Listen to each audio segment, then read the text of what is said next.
Salam sejahtera bagi kita semua. Yang saya hormati teman-teman sekalian yang berkenan hadir dalam perkuliahan online mata kuliah pengembangan etika, dan saya hormati kepada teman-teman pemateri yang sudah mempersiapkan materi hari ini yang akan dipresentasikan. Saya sangat kami akan memperkenalkan diri dan tugas masing-masing. Perkenalkan, nama saya Abdurrahim Alamin. Di sini saya sebagai ketua kelompok dari kelompok 3. Tugas saya adalah sebagai moderator. Yang kedua itu Anugrah Robi Ramadan yang bertugas sebagai yang kedua adalah Nur Mubin yang bertugas sebagai materi pertama yang akan memaparkan materi strategi pengembangan profesi guru. Yang ketiga yaitu Halimah yang bertugas sebagai pemateri dan memaparkan materi macam-macam strategi pengembangan profesi guru. Yang ketiga, Anugrah Romi Ramadan sebagai yang akan menanggapi komentar dari teman-teman, dan Yunita yang akan menanggapi, Sylvia Nur Hikmah yang akan menanggapi, dan saudari Andi Sarmiah yang akan menanggapi materi dari teman-teman. Oke, di sini kami akan berpresentasi tentang strategi pengembangan profesional guru PAI. Guru profesional akan selalu memiliki tanggung jawab dan dedikasi untuk menjalankan profesinya dengan keahlian sebagai seorang guru. Tujuan dari strategi pengembangan profesionalitas guru ini ialah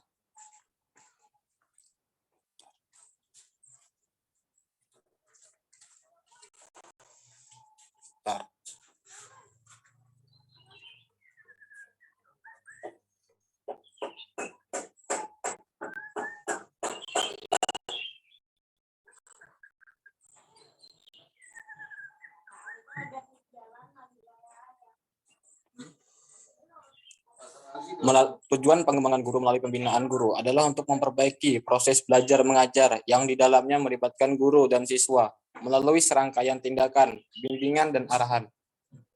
Perbaikan proses belajar mengajar yang pencapaiannya melalui peningkatan profesional guru tersebut diharapkan memberikan kontribusi bagi peningkatan mutu pendidikan.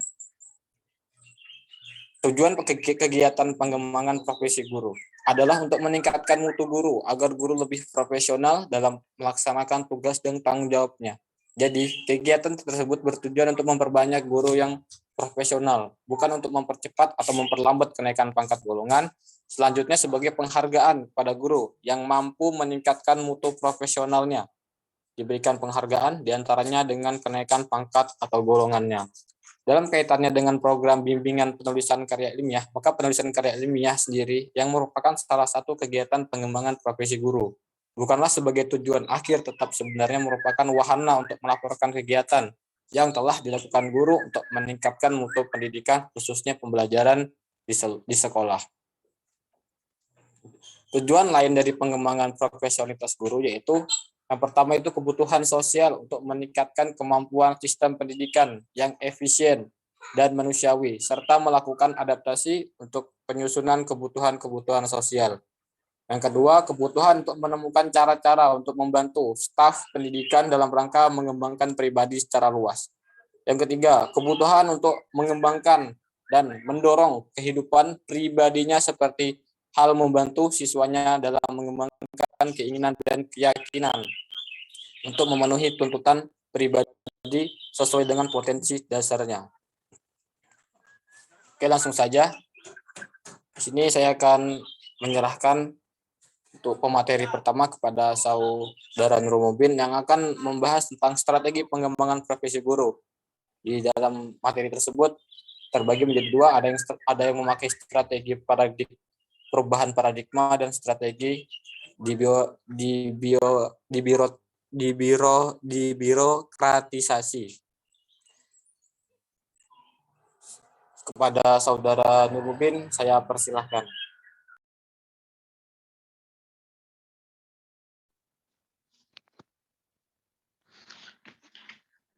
Baik, bismillahirrahmanirrahim.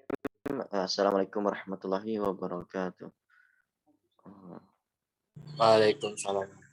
Lanjut, Cuk, lanjut.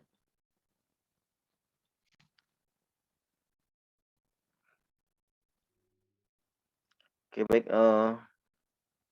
langsung saja pada materi kita pagi hari ini, yaitu tentang strategi pengembangan keprofesionalan guru. Di sini strategi yang pertama, ada strategi perubahan paradigma. Strategi ini dimulai dengan mengubah paradigma birokrasi agar menjadi mampu mengembangkan diri sendiri sebagai institusi yang berorientasi pelayanan, bukan dilayani. Strategi perubahan paradigma dapat dilakukan melalui pembinaan guna menumbuhkan penyadaran akan peran dan fungsi birokrasi dalam konteks pelayanan masyarakat. Kedua, strategi birokratisasi. Strategi ini dimasukkan untuk mengurangi tingkatan birokrasi yang dapat menghambat pada pengembangan diri guru. Strategi tersebut memerlukan metode operasional agar dapat dilaksanakan. Sementara strategi birokratisasi dapat dilakukan dengan cara mengurangi dan menyederhanakan berbagai prosedur yang dapat menjadi hambatan bagi pengembangan guru serta menyulitkan pelayanan bagi masyarakat. Untuk melakukan profesionalisasi ada 3 pengembangan yang ditawarkan oleh RD Lashbury Fahrudin 2015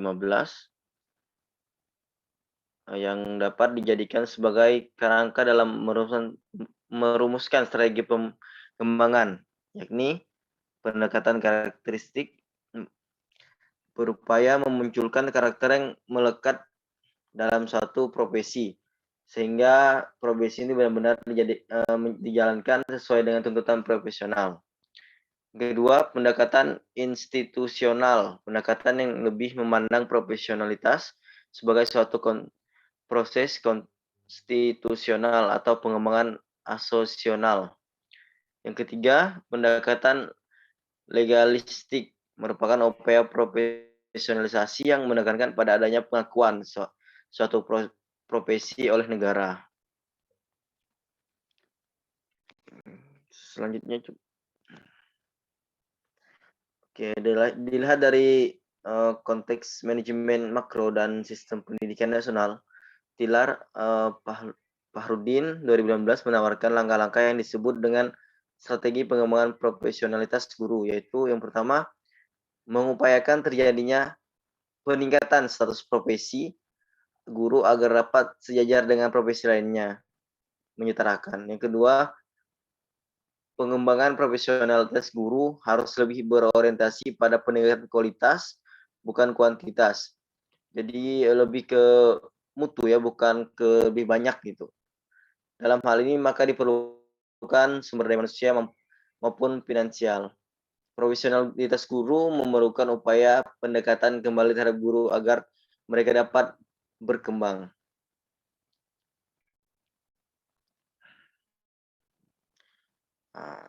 Selanjutnya, di antara strategi yang dapat menggunakan profesi guru dapat dilakukan dengan cara di bawah ini. Yang pertama, in-house training. Nah, itu pelatihan yang dilakukan secara internal di kelompok kerja guru, sekolah, ataupun tempat lain di tempat untuk menyelenggarakan pelatihan. Yang kedua, strateginya itu program magang. Program magang merupakan pelatihan yang dilaksanakan oleh dunia kerja atau institusi industri yang relevan dan rangka meningkatkan profesionalitas profesional guru.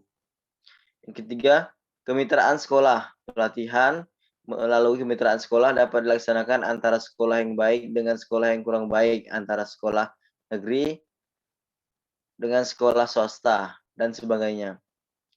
Belajar jarak jauh. Pelatihan melalui belajar jarak jauh dapat dilaksanakan tanpa menghadirkan instruktur dan peserta pelatihan dalam satu tempat tertentu, melainkan dengan sistem pelatihan secara internet dan sejenisnya. Yang kelima, strategi pengembangan profesionalitas guru itu pelatihan berjenjang dan pelatihan khusus. Pelatihan jenis ini dilaksanakan di lembaga-lembaga pelatihan yang diberi wewenang, di mana program disusun secara berjenjang, mulai dari dasar, menengah, lanjut, dan tinggi. Yang keenam, kursus singkat di perguruan tinggi atau lembaga pendidikan lainnya. Kursus singkat dapat dimaksudkan untuk melatih kemampuan guru dalam beberapa kemampuan seperti kemampuan melakukan penelitian, tindakan kelas, menyusun karya ilmiah, merencanakan, melaksanakan, dan mengevaluasi pembelajaran dan sebagainya.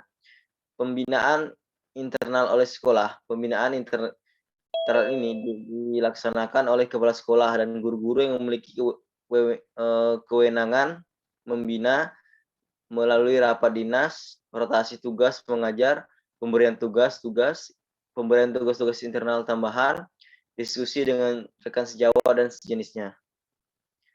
Baik, selanjutnya kepada teman saya persilakan melanjutkan. Baik, di sini saya Sebelum saudari Halimah melanjutkan materi, saya akan mengulang materi dari saudara Nurmubin. Strategi perubahan paradigma. Jadi strategi perubahan paradigma ini agar menjadikan orang itu berorientasi, agar orang itu mengubah, kan paradigma itu yang berarti pola pikir orang, pola pikir seseorang, paradigma itu. Jadi dia berusaha untuk merubah pola pikir orang untuk institusi yang berorientasi pelayanan. Sedangkan strategi demokratisasi ini strategi untuk mengurangi tingkatan biorisasi, jadi struktur yang menghambat. Jadi struktur yang menghambat. Jadi dari pengembangan guru.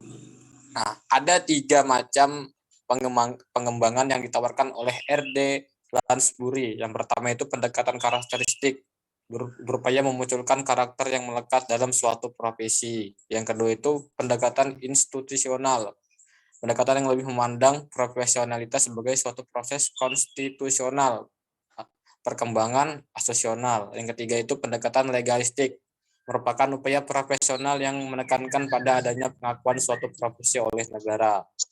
Nah, selanjutnya akan dilanjutkan oleh saudari Halimah yang akan menjelaskan tentang yang akan melanjutkan materi dari saudari Nurmubin tentang pendidikan lanjut dan seterusnya. Saudari Halimah, kami persilahkan. baik, terima kasih ya. Di sini saya akan melanjutkan antaranya strategi untuk mengembangkan profesional guru. Yang ke-8 itu ada pendidikan lanjut. Pembinaan profesi guru melalui pendidikan lanjut juga merupakan alternatif bagi peningkatan kualifikasi dan kompetensi guru. Pengikutsertaan guru dalam pendidikan lanjut ini dapat dilaksanakan dengan memberikan tugas belajar baik di dalam maupun di luar negeri bagi guru yang berprestasi. Yang ke-9, ada diskusi masalah-masalah pendidikan. Diskusi ini diselenggarakan secara berkala dengan topik diskusi sesuai dengan masalah yang dialami di sekolah. Yang ke-10, ada seminar. Pengikutsertaan guru di dalam kegiatan seminar dan pembinaan publikasi ilmiah juga dapat menjadi model pembinaan berkelanjutan bagi kelanjutan profesional guru. Yang ke-11 ada workshop. Workshop dilakukan untuk menghasilkan produk yang bermanfaat bagi pembelajaran, peningkatan kompetensi maupun yang pengembangan karyanya. Workshop dapat dilakukan misalnya dalam kegiatan penyusunan KTSP, analisis kurikulum, pengembangan silabus, penulisan RPP, dan sebagainya. Lanjut. Penelitian dapat dilakukan guru dalam bentuk penelitian tindakan kelas, penelitian eksperimen, atau jenis yang lain dalam rangka peningkatan mutu pembelajaran. Yang ke-13, ada penulisan buku atau bahan ajar. Bahan ajar yang ditulis guru dapat berbentuk diklat, buku pembelajaran, atau buku dalam bidang pendidikan. Yang ke-14, ada pembuatan media pembelajaran. Media pembelajaran yang dibuat guru dapat berbentuk alat peraga, alat praktikum sederhana maupun bahan ajar elektronik maupun animasi pembelajaran. Baik, itu saja yang dapat saya sampaikan. Saya kembalikan kepada moderator. Baik, terima kasih kepada Saudari Halimah atas paparan materinya. Dari 14 macam strategi pengembangan profesionalitas guru PAI tersebut, semuanya bagus, sangat bagus diterapkan kepada guru PAI. Tetapi ada juga guru yang lebih cenderung kepada praktek, contohnya magang. Tapi ada juga guru yang lebih cenderung kepada materi saja, contohnya seminar. Jadi tergantung kepada guru tersebut lebih cocok yang mana strateginya. Mungkin sekian dari kelompok 3.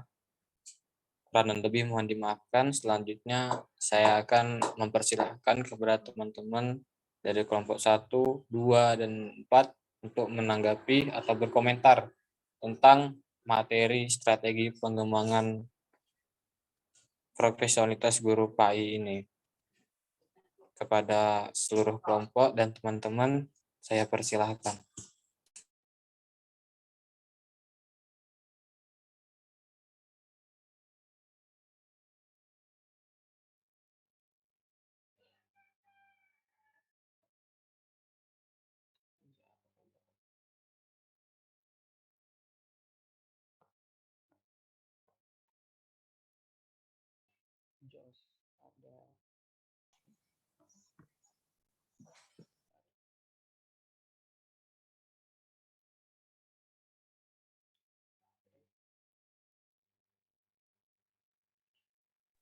Baik teman-teman, apakah ada sanggahan atau komentar tentang materi ini yang terjadi nyata di kehidupan teman-teman?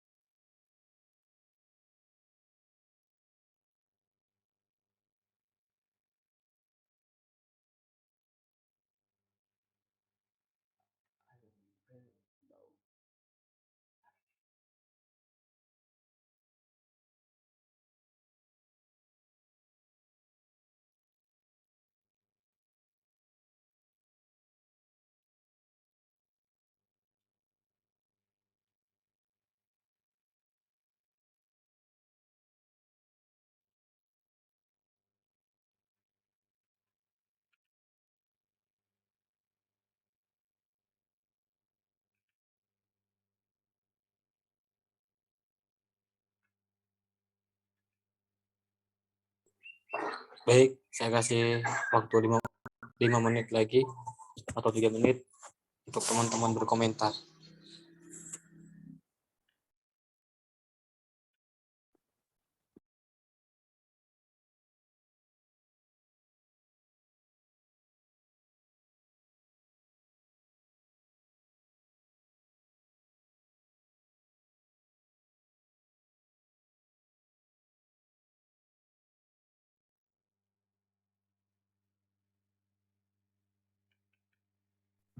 Saya izin menambahkan aja sih. Siap. Silakan Saudari Jamilah. Ya, bismillahirrahmanirrahim. Saya izin off cam ya. Bismillahirrahmanirrahim. Assalamualaikum warahmatullahi wabarakatuh. Waalaikumsalam warahmatullahi wabarakatuh. Ya, saya dari kelompok 1. Saya izin menanggapi dan juga menambahkan. Kita berbicara tentang, ini kan berbicara tentang strategi pengembangan profesionalitas guru. Pertama kita harus tahu dulu apa sih maksud dari profesionalitas guru. Nah, profesionalitas guru itu menurut saya yaitu guru-guru PAI yang sudah mencapai derajat tingkat keprofesionalan, baik dari sikap, keahlian, dan juga pengetahuan yang dimiliki untuk dapat melaksanakan tugas-tugasnya, ya kan? Nah, guru yang profesional itu juga telah ditetapkan oleh undang-undang, baik Undang-Undang Nomor 14 Tahun 2005, PP Nomor 74 Tahun 2008, maupun dari Undang-Undang Nomor 16 Tahun 2007, bahwa guru itu harus minimal berpendidikan akademik S1 ataupun D4 dan lulus uji kompetensi kan, baik pedagogik, personal, profesional maupun sosial. Nah, dan juga melalui proses sertifikasi. Maka setelah guru tersebut dinyatakan layak, guru tersebut akan mendapatkan sertifikat sebagai bukti pengakuan keprofesionalan guru tersebut. Nah, akan tetapi sebenarnya kalau berbicara tentang profesionalitas guru, itu pasti sifatnya berkesinambungan, tidak hanya berhenti pada tahap itu saja, tetapi juga diperlukan yang namanya pre-service training maupun in-service training, atau pendidikan dalam jabatan maupun pendidikan di luar jabatan. Nah, tetapi pendidikan dan latihan ini kan penting bagi pengembangan profesionalitas guru. Tetapi jika tidak didasari dengan niat yang baik, maka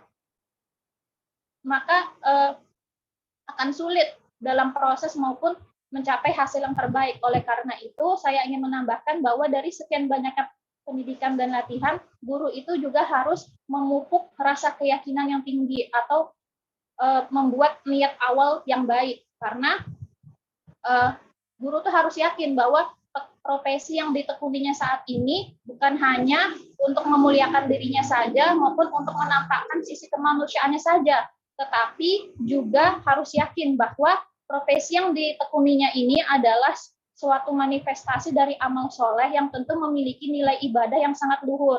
Nah, karena diawali dengan niat yang baik, maka guru tersebut dapat menjalankan prosesnya juga dengan sangat baik, dan juga keberhasilan pendidikan menjadi suatu keniscayaan. Mungkin itu saja dari saya. Terima kasih. Wassalamualaikum warahmatullahi wabarakatuh. Waalaikumsalam warahmatullahi wabarakatuh. Terima kasih kepada Saudari Jamila. Bagus sekali komentar serta tambahan. Aldi mau nambahkankah atau berkomentar? Saya tadi ngomong luar biasa, Prof. Luar biasa, Mbak Jamila. Yang bisa saya tangkap tadi dari Saudari Jamila, yaitu guru itu harus memperbaiki niatnya. Guru sekarang kan banyak yang berniat kalau guru ini sebagai profesi, sebagai ladang mencari rezeki. Padahal pada dasarnya guru ini orang yang wajib memberikan ilmu kepada anak-anaknya, anak-anak didiknya. Jadi banyak kok guru-guru yang sekarang bodoh amat sama muridnya banyak.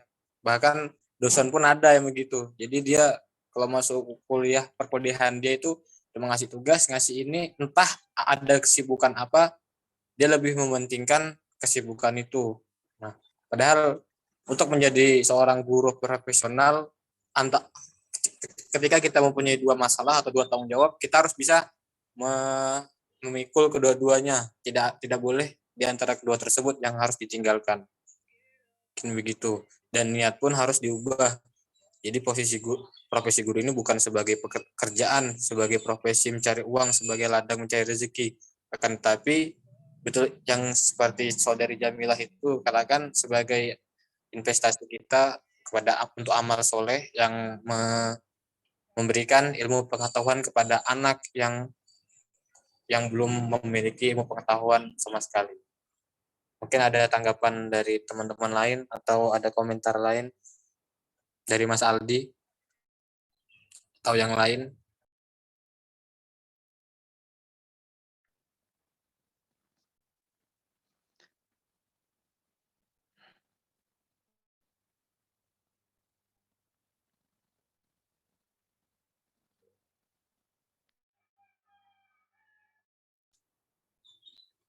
Oke, saya akan menambahkan sedikit. Banyak guru-guru sekarang yang sudah mengikuti kegiatan seperti seminar atau dan lain-lain, banyak sekali. Akan tetapi mereka belum bisa menjadi guru yang profesional yang bisa diharapkan di seminar tersebut. Permasalahannya di mana? Mengapa guru tersebut harus harus tidak menjadi guru yang profesional. Gitu-gitu aja, ada guru yang gitu ada. Saya belum pernah menemukan, cuma pasti ada di dunia ini. Tidak mungkin tidak ada. Jadi guru tersebut mengikuti banyak kegiatan, jam terbang banyak, kan, tetapi tidak ada kemajuan, tidak ada kata-kata yang atau perilaku beliau yang bagus, yang seperti guru profesional gitu, banyak sekali.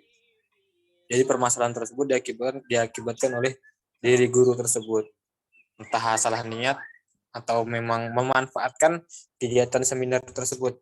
Kan saya pernah dengar tuh, kegiatan seminar itu ketika mengikuti kegiatannya mendapatkan uang sebesar 3 juta atau 4 juta atau 2 juta kalau nggak salah.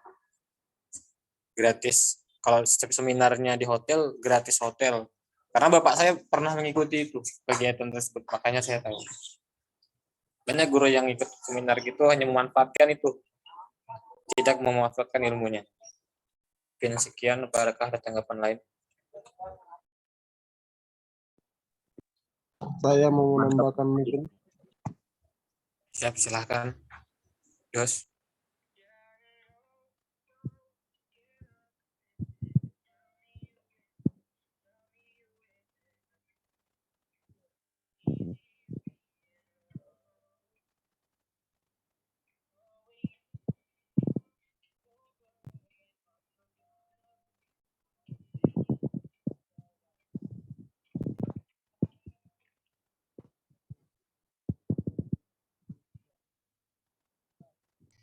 Sisa 1 menit ya. Bikin ulang lagi kah? N baru start ulang. Yuk. NN.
Kalau udah di pause,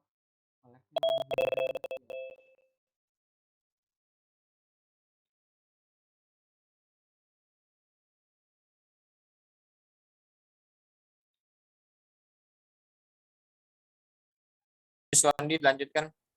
Tadi katanya mau menanggapi. Baik, saya ulang ya, saya ulang. Berarti yang saya tangkap ya, berarti untuk menjadi seorang guru profesional itu harus terlatih dan terdidik, baik beserta pengalaman di bidangnya. Jadi maksudnya itu begini, maksudnya terdidik dan terlatih bukan hanya memiliki pendidikan yang formal, tetapi juga harus menguasai berbagai strategi atau teknik dalam kegiatan belajar mengajar. Nah, serta menguasai dan memahami landasan-landasan pendidikan yang tercantum dalam kompetensi guru. Mungkin hanya itu aja yang dapat saya sampaikan. Oke, terima kasih Mas Duzwandi. Nah, saya kan menanggapi. Kan saya ini dapat berita juga, kabar kalau guru-guru di Balikpapan itu gurunya bagus. Cara memaparkan materinya sangat bagus. Memilih siswanya. Dan siswanya pun jarang ada yang nakal. Pasti mereka nurut sama gurunya. Kita bandingkan deh sama guru-guru yang ada di daerah saya, Bengkulu Kota. Yang sulit betul muridnya dikasih ilmu, atau dia pas ngajar itu gurunya susah menyampaikan materi. Karena apa? Karena muridnya yang tidak senonoh. Nah, dari permasalahan tersebut saya bingung. Letak salahnya di mana?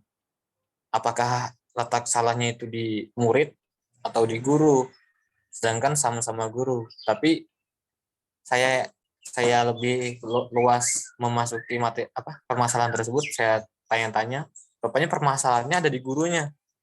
Gurunya kurang profesional. Jadi seorang guru yang profesional itu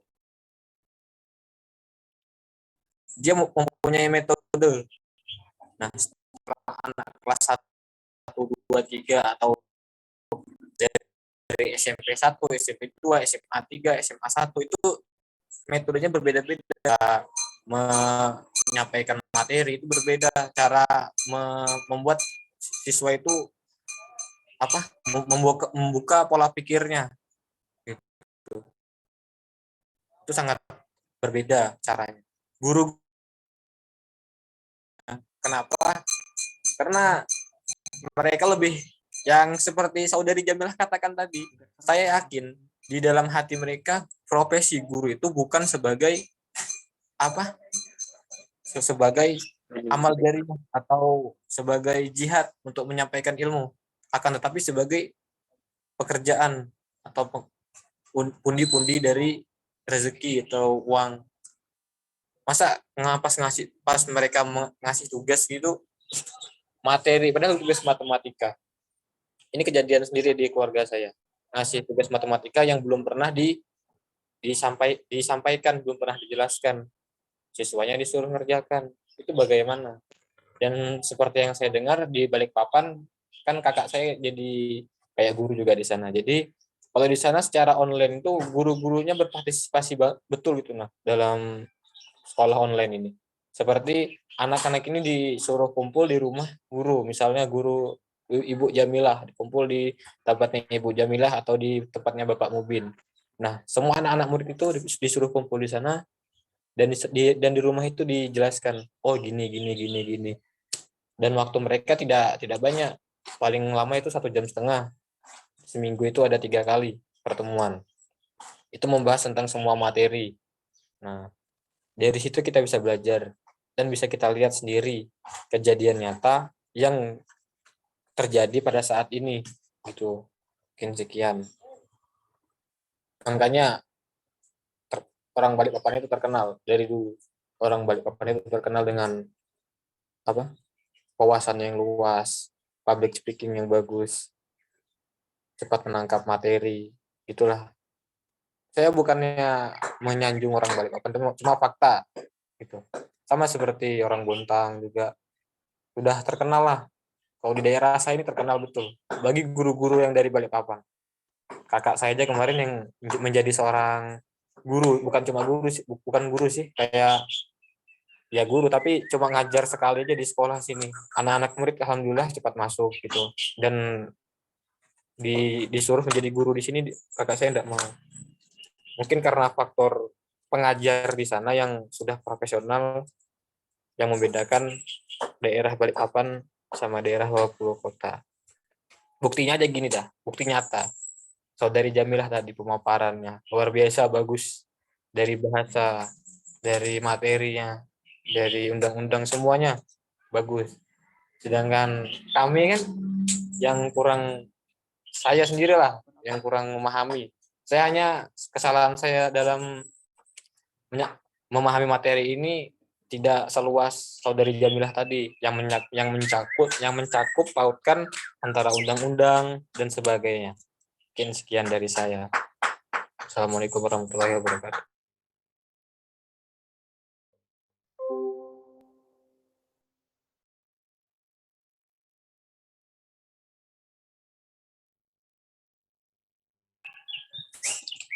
Saya harap teman-teman bisa menanggapi dalam materi ini, karena kita tidak mau untuk membuang-buang waktu, karena waktu lebih berharga daripada semuanya.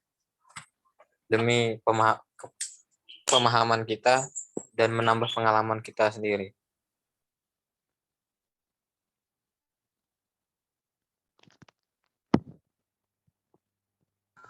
Ya, Saudara Nur Mubin, mau menambahkan kah?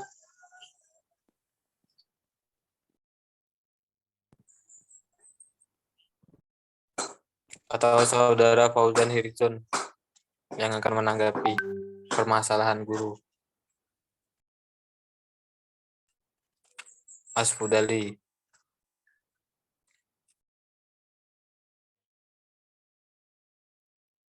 Saya mau menanggapi yang permasalahan sebelumnya tadi tentang guru yang belum profesional tadi. Siap, Saya dari silakan. ya, nama saya Aisyah Nikmah dari kelompok 1. Itu kan katanya guru tuh harus mengikuti seminar, workshop dan lain-lain pelatihan, tapi belum bisa. Nah, itu berarti kita harus terus belajar.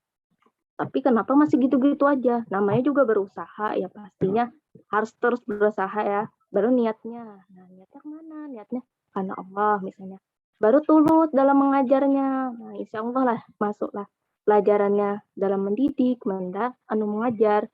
Baru itu tergantung individunya, bagaimananya gitu.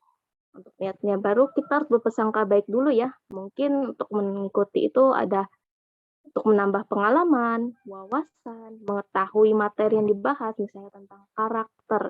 Jadi pastinya penting banget guru itu mempelajari strategi pengembangan profesional guru dan metode, etika, dan lain-lain. Penting banget ya teman-teman. Sudah saya kembalikan kepada moderator. Terima kasih kepada Saudari Aisyah Nikmah dari kelompok 1. Bagus betul pemaparannya. Ada yang lain?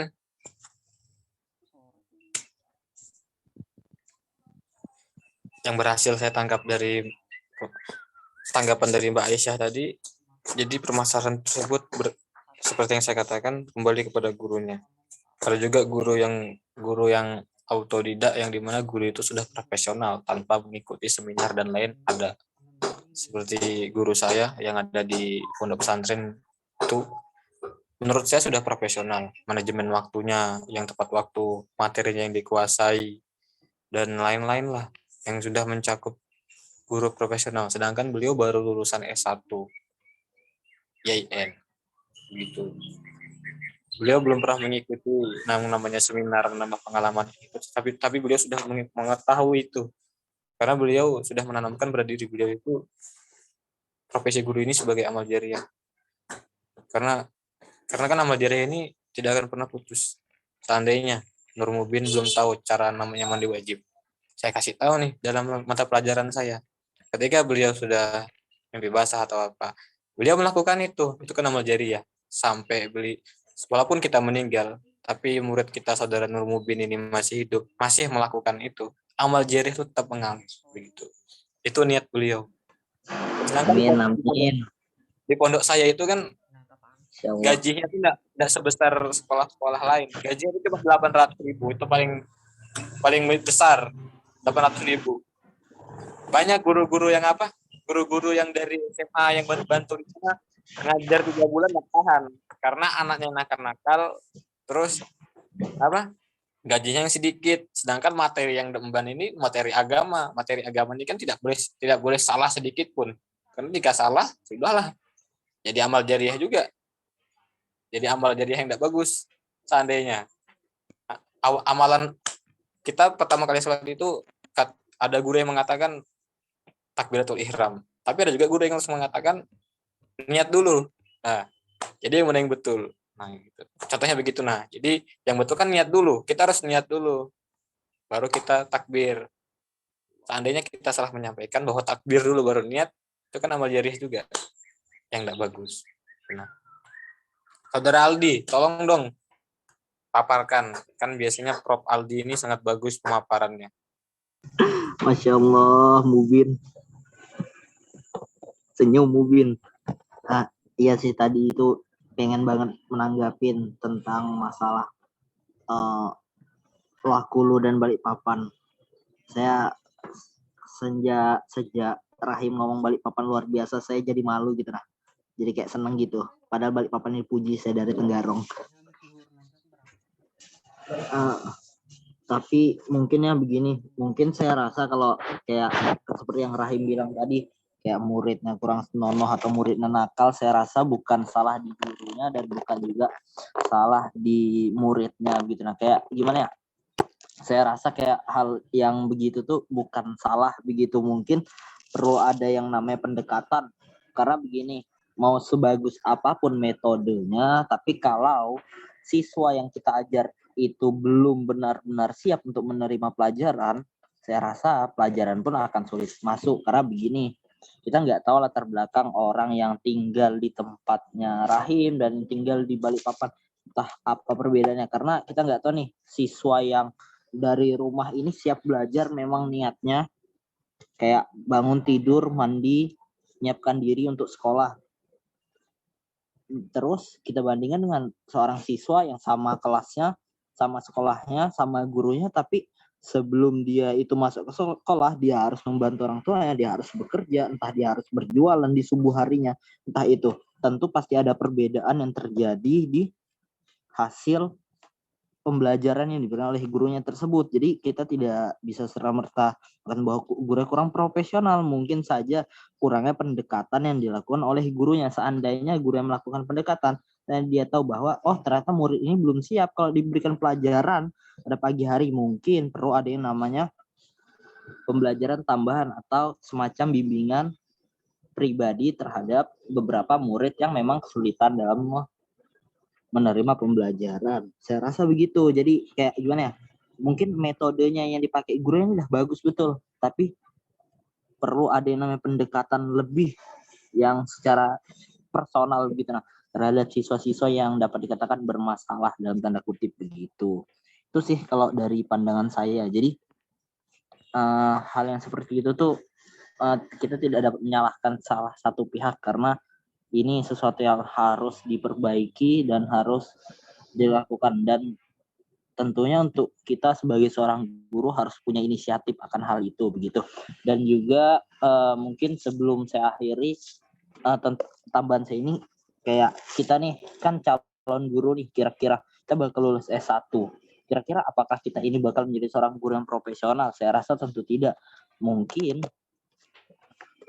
seperti yang saudara dan saudari kelompok ini sampaikan tadi, kayak mereka bilang perlu adanya pelatihan, workshop, mungkin perlu juga lah dikenalkan apa sih lembaga-lembaga berwenang yang punya andil dalam pengembangan guru profesional itu tersebut. Karena begini, tidak semua guru dapat menerima informasi tentang pengembangan, apalagi guru-guru yang tinggal di daerah pelosok begitu. Barangkali dari pemateri kan punya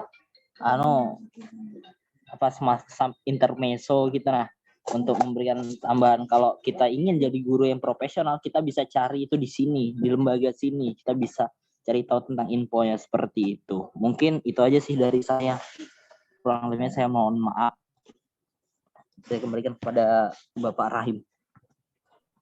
Terima kasih kepada Profesor Aldi Winata, sangat bagus paparannya, luar biasa, sangat membuka wawasan. Jadi permasalahan itu tidak hanya dari guru, tapi juga dari siswa. Betul juga sih, siswa-siswa sini yang SD SMP aja kita yang bahas. SD aja udah ngerokok, SD SMP udah ngerokok, udah minuman. Itu kan rumah saya di belakang sana, di rumah kakak saya nih. Jadi setiap pulang sekolah tuh saya sering lihat mereka berkelahi, mereka tahu kayak tawuran gitu, tapi nggak pernah pakai senjata tajam. Ya kayak menjagur, pukul-pukulan. Jadi anak-anak sini dibilang preman ya preman anak-anak mudanya gitu. Guru aja pernah kelahi sama guru di SMP sini, terjadi itu. Hampir setiap tahun terjadi yang namanya perkelahian antara guru dan murid. Tapi saya tidak tahu kalau murid-murid di Balikpapan kan. Yang saya tahu ada teman saya dari Balikpapan sini, murid dari Balikpapan. Saya tanya sana kayak mana sih cara belajar di sana? Hampir mirip, tapi lebih leluasa di Balikpapan. Luasnya di mana? Di Balikpapan sana dia cerita bahwa dia tuh habis mendengarkan materi dari guru langsung mengajak, langsung mempraktekkan. Jadi misalnya tata cara sholat, kayak mana sih takbirnya, terus bagaimana niatnya, terus ini dibaca di mana, itulah lebih detailnya dipraktekkan. Terus tuh anak-anak sana tidak ada yang kayak mucil, jarang lah dia lihat. Mucil ada, tapi cuma main game. Kalau untuk ngerokok, untuk mabuk-mabukan enggak ada. Kalau anak-anak sini kan SMP dia sudah mabuk-mabuk. Mungkin sekian. Apakah ada tambahan tanggapan atau komentar? Saya izin menambahkan, Tim. Moderator. Baik, Bismillahirrahmanirrahim. Sedikit menambahkan atau menanggapi dari komentar teman-teman, baik dari Aisyah, Nikmah, ataupun dari si saudara Aldi. Pertama, mungkin kita sepakat bahwa strategi dalam dalam materi yang kami paparkan tadi itu ada 14 strategi pengembangan. Nah, di mana masing-masing dari 14 itu dia punya kelebihan dan kekurangan masing-masing itu. Nah, jadi mungkin dari guru-guru yang mungkin yang jauh, yang mungkin di pelosok kata Mas Aldi tadi, mungkin ada yang lebih simple gitu, yang kayak mungkin dari kayak ada musyawarah mata pelajaran gitu. Jadi mungkin daripada bimbingan dari kepala sekolah untuk menjadikan seorang guru yang profesional nih. Jadi strategi itu artinya sesuatu yang dilakukan seseorang untuk sampai pada tujuan, atau itu strategi. Dalam konteks strategi pengembangan profesional guru adalah suatu cara atau upaya yang dilakukan oleh seorang atau organisasi dalam pengembangan profesionalitas guru. Jadi strategi yang kami paparkan adalah satu cara. Yang 14 tadi itu ada beberapa cara untuk menjadi guru yang mungkin guru biasa untuk menjadi guru profesional, baik dalam ada pelatihan, mungkin dalam pelatihan atau tidak gitu. Jadi itu ada 14 dan itu berbagai cara untuk menjadikan guru yang biasa menjadi profesional. Nah, mungkin tidak bisa yang pertama kita gunakan, yang kedua tidak bisa, yang kedua, yang ketiga, pokoknya sampai 14 cara itu tidak bisa. Mungkin kembali lagi kepada dirinya untuk apa dia menjadi seorang guru. Kalau tidak bisa menjadi seorang yang profesional. Mungkin itu saja, Him. Baik, terima kasih saudara Nur Mubin, bagus sekali paparannya.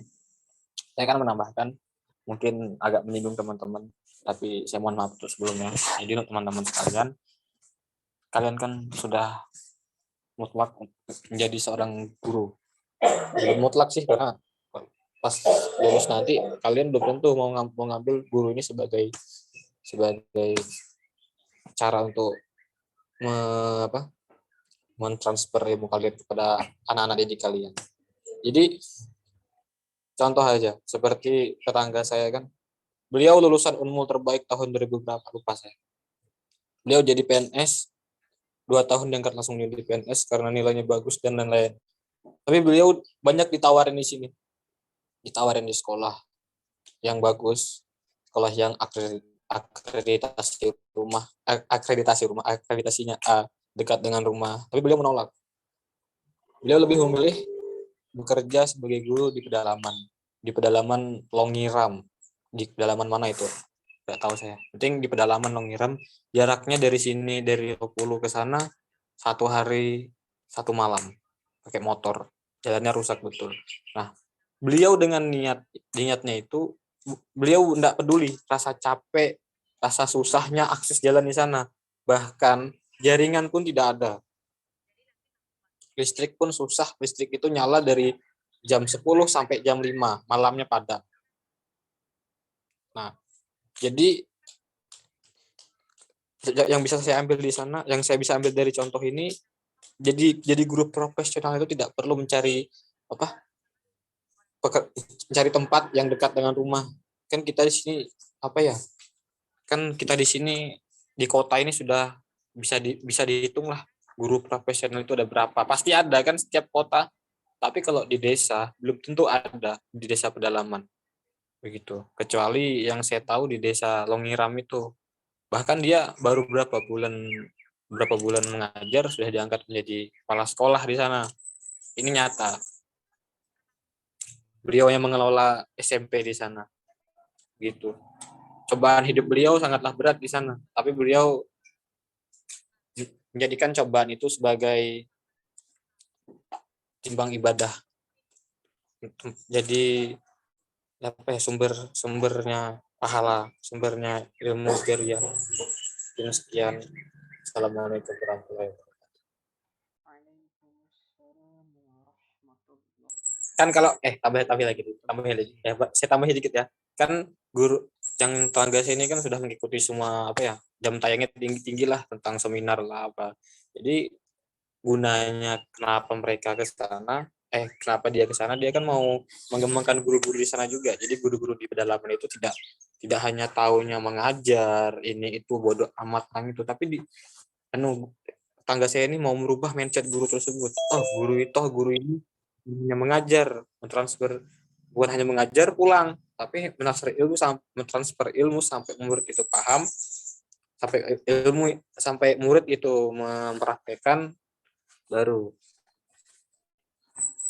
selesai gitu. Jadi guru tuh wajib itu. Saya harap teman-teman kan bisa begitu juga.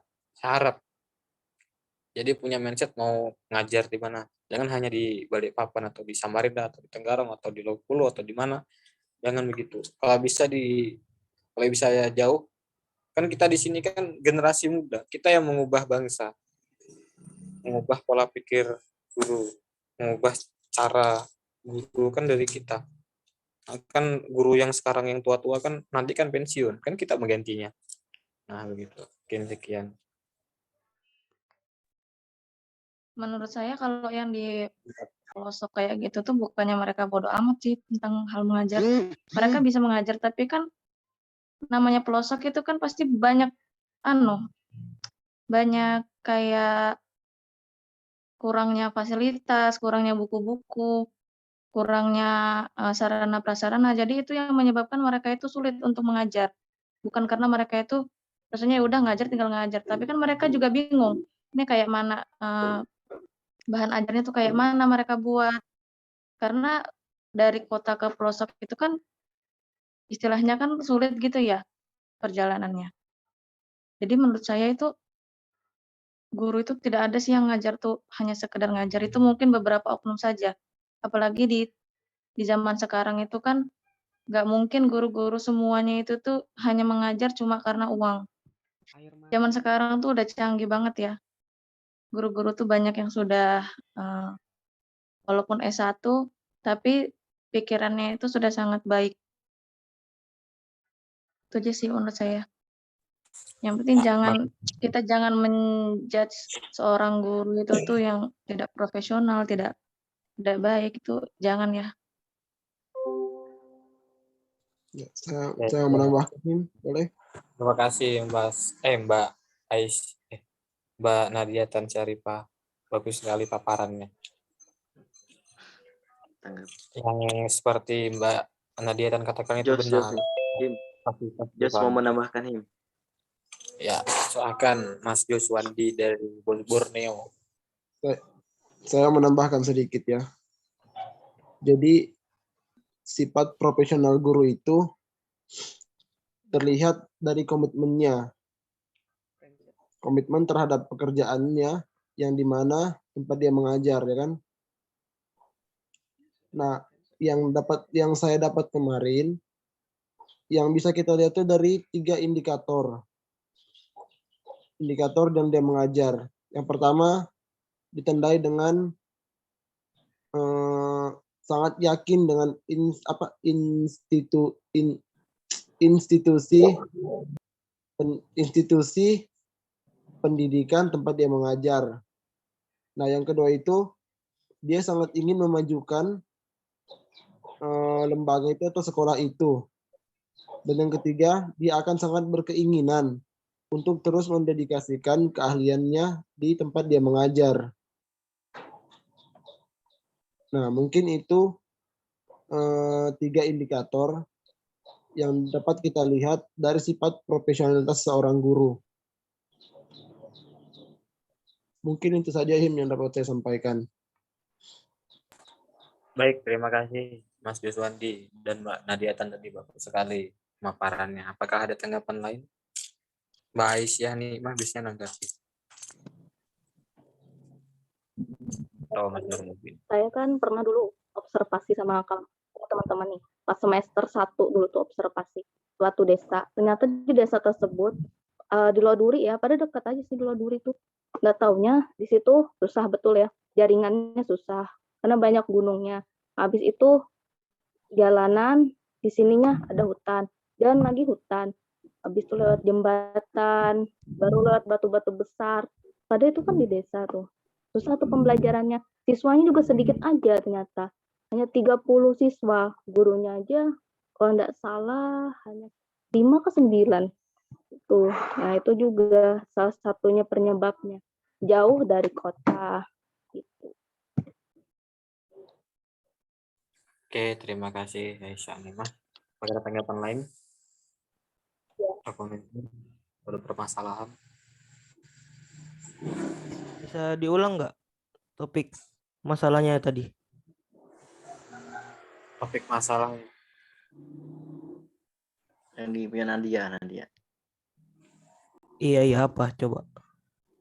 masalah apa? Guru yang di pedalaman. Nggak bisa dikatakan, jangan disalahkan guru itu tidak profesional. Tapi di pedalaman itu kan aksesnya susah, jalannya susah. Habis itu perlengkapan buku serta alat-alat tulis, meja atau buku buku itu kan sangat kurang. Sedangkan buku materinya susah didapat gitu. Nah, harus membeli ke kota. Nah, jadi jangan disalahkan guru itu cuma ngajar toh, tapi fasilitasnya itu yang kurang. Tuh. Nah, oke. Saya mau menambahkan sedikit tentang permasalahan tadi. Nah, menurut saya itu kalau dari pengalaman saya ada 2 sih yang saya tahu ya. Yang pertama yaitu benar tadi ada guru yang benar-benar serius dalam tujuan artinya itu membangun di sini dalam artian ya dia mau mensejahterakan suatu daerah atau mensamaratakan daerah A dengan daerah B dengan tujuan yaitu kualitas pendidikan yang dibangun. Jadi seperti itu. Karena kita ini masih dalam satu konsep satu kawasan negara Indonesia jadi ya berarti dalam satu Indonesia bukan hanya Jakarta aja dong yang dinilai pendidikannya tapi keseluruhan. Nah, ada juga orang yang kedua. Guru kedua ini benar-benar guru kurang profesional. Karena apa? Karena pekerjaan. Nah, ini mungkin sedikit pelajaran juga buat kalian bahwa salah satu prospek kerja lulusan pendidikan agama Islam kan jurusan kita. Salah satu prospek kerjanya itu menjadi guru. Tentu guru itu ada banyak, ada guru formal, guru non formal, dan di dalamnya ada guru honorer, ada guru PNS, dan lain-lain masih banyak lah. Nah, seperti yang saya tahu, kebanyakan guru sekarang itu yang mau masuk jalur PNS ini, kan sekarang ada itu, misalnya daerah pedalaman dengan daerah Jakarta. Nah, kebanyakan orang itu lebih milih ngajar di pedalaman, karena kenapa? Orang itu berpikir, kalau saya jadi guru PNS di pedalaman itu lebih gampang karena saingannya kurang gitu. Karena lebih banyak orang itu enggak mau ngajar di pedalaman, lebih senang ngajar di perkotaan gitu yang aksesnya enak seperti tadi. Jadi dia tes uji PNS yang dimana dibuka, misalnya PAI ada dibuka di daerah pedalaman mana gitu. Ada juga dibuka di Jakarta gitu, atau di Bontang atau di Samarinda. Nah, kebanyakan guru itu pasti lebih senang kan ke daerah pedalaman karena karena lawannya itu enggak ada, karena kebanyakan orang tuh mikir pertama jauh dari keluarga. Karena kebanyakan yang saya tangkap sih orang itu calon-calon terutama sarjana pendidikan itu menunggu di kotanya aja gitu. Dia malas kalau misalnya malas mencari info yang di luar kota, dalam artian uji PNS gitu. Nah, ini kan kurang profesional menurut saya, karena ya seperti tadi, dia dengan alasan pekerjaan dia mau ke situ dengan alasan ya supaya jadi PNS, gampang menjadi PNS. Bukan dalam artian pingin benar membangun pendidikan ini, pingin membangun Indonesia yang pendidikannya kuat gitu, bisa bersaing dengan negara-negara lain. Nah, itu sekedar pengalaman saya aja sih, karena saya juga disuruh begitu sebenarnya sama orang tua saya. Jadi jangan menunggu ada dibuka di daerah kota. Kalau misalnya ada di pedalaman, pergilah katanya. Karena kebanyakan orang itu nggak mau ngetes di daerah pedalaman, karena kalau jadi ya sudah, dia pasti ditempatkan di pedalaman situ. Dan mungkin, tapi ya kata bapak saya, bisa, ini pengalaman aja buat kalian juga, karena bisa merangkak sebenarnya. Pelan-pelan kalian mungkin prosesnya 4 tahun ngajar di situ dulu, 5 tahun, nah baru kalian bisa pindah ke kota kalian. Mungkin seperti itu. Sekian, terima kasih. Terima kasih Mas Budali, sangat bagus tanggapan. Banyak pengalaman Mas Budali, banyak pengalaman dari Mas Budali yang bisa kita belajar tentang guru. Perbaiki mindset, jadilah guru yang profesional, yang tanpa salah niat, tanpa menjadikan guru itu sebagai pekerjaan, tapi sebagai ladang ibadah. Jadi bukan untuk mengubah sekolah, kan kita ini guru PAI, apalagi di SMA. Sebanyak saya tanya teman-teman saya, hampir 5 sekolah, 5 sekolah yang saya tanya, bagaimana sistem pendidikan agama Islam di sana, bagaimana. Sedangkan SMA Melati Samarinda yang dekat IAIN itu, saya tanyakan teman saya kan sekolah di situ, agama di sana kurang. Jadi agama di sana kurang, gurunya pun menjelaskan tuh biasa aja, tanpa sedikit prakteknya, ceramahnya banyak gitu. Jadi siswa-siswa sana banyak yang nggak paham. Teman saya tuh sering nanya sama saya, ini gimana permasalahan kalau misalnya sholat, kalau kita ketinggalan kayak mana, terus kalau ada di depan kosong kayak mana, apakah kita isi, apakah kita maju untuk maju ke depan itu, apakah itu membatalkan sholat atau tidak. Itu kan teman saya sampai nanya gitu. Nah, jadi guru di sana, guru agamanya kurang jos lah bahasanya. Mungkin sekian. Sedangkan SMA Melati itu kan dikenal dengan SMA yang elit Samarinda gitu. Nah, Tapi kadang juga di pedalaman itu jadi suatu tantangan gitu. Misalnya kan ada cerita tuh, pasti kalian pernah dengar, yang ada guru agama ditempatkan di pedalaman Papua. Sementara Papua itu buta sekali akan adanya agama, dia sangat tertutup. Nah, itu mungkin sampai sekarang mungkin masih ada, tapi menurut saya sampai sekarang mungkin sudah mulai terbuka lah, karena sudah banyak juga pendakwah yang datang ke Papua. Nah, itu bahkan berat sekali menurut saya, karena namanya kita mengenalkan suatu agama ke orang yang buta terhadap agama, kan perlu adanya konsep, perlu adanya setidaknya ada hal yang terstruktur lah, karena bahaya gitu. Bahkan ada sampai orang yang dibunuh lah, guru-guru di sana dibunuh karena ajarannya dianggap sesat lah, karena ini karena itulah. Makanya ya kita sepatutnya lah sebagai calon guru harus benar-benar, karena suatu negara itu pendidikannya dinilai bukan hanya dalam satu daerah. Misalnya hanya satu Jakarta saja tidak bisa. Percuma di Jakarta orang-orangnya cerdas, dosen-dosennya semua lulusan S3, tapi kalau masih ada di Papua sana yang kurang setara pendidikannya ya. Tapi ya karena mungkin sampai sekarang belum terrealisasi, karena kita ini negara besar dan banyak sekali populasi yang ada di negara kita. Jadi sampai sekarang itu yang masih belum bisa menurut saya dipecahkan sama pemerintah. Bagaimana cara menyamaratakan pendidikan, mulai dari apa saja, mulai dari sarana prasarana sebagai penunjang, mulai dari sumber daya sebagai pemimpin dan lain-lain. Mungkin itu. Terima kasih Mas Budali. Apakah ada tanggapan lain, komentar atau permasalahan lain?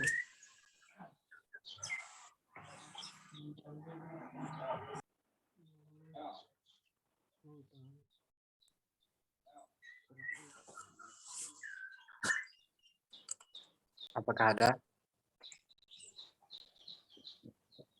Nurmubin? Ada yang bisa dikain? Udah kah? Ada sedikit. Dan sisa berapa menit lagi? Seberapa menit? Sisa 1 menit. Tutup aja kan? Kayaknya kalau nggak ada tutup aja deh kayaknya. Tutup aja. Ya. Ada